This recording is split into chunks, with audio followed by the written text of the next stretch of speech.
भाजपतर्फे आज अधिकृतपणे उमेदवारी अर्ज दाखल करण्यात आला असून यामुळे कल्याण डोंबिवली महानगरपालिकेच्या राजकारणात नव्या चर्चांना उधाण आले आहे।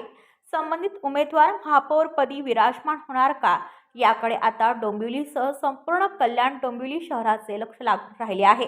उमेदवारी अर्ज दाखल होताच भाजप कार्यकर्त्यांमध्ये उत्साहाचे वातावरण असून स्थानिक राजकीय वर्तुळात विविध तर्कवितर्कांना सुरुवात झाली आहे।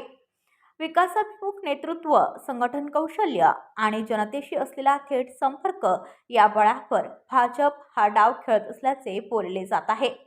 महानगरपालिकेतील सत्ता समीकरणे, मित्र पक्षांची भूमिका आणि विरोधकांची रणनीती यामुळे येत्या काळात राजकीय हालचाली अधिक वेगवान होण्याची शक्यता आहे।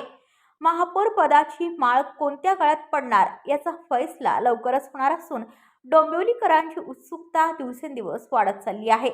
येत्या काही दिवसांत या राजकीय घडामोडींवर निर्णायक वळण येण्याची शक्यता असून शहराच्या विकासाच्या दृष्टीने हा निर्णय महत्त्वाचा ठरणार आहे।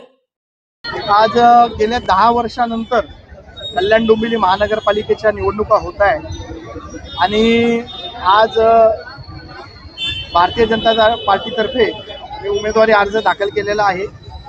अतिशय उत्साहाचं वातावरण नागरिकांमध्ये व कार्यकर्त्यांमध्ये आहे।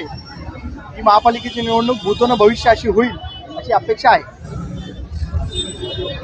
वादग्रस्त काही नाही, आम्ही पक्षातर्फेच फॉर्म भरलेला आहे आणि युतीचा धर्म सर्व पाळणार आहेत।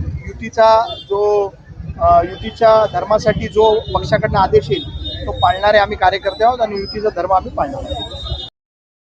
Bureau report Dombivli, Kalambhumi news.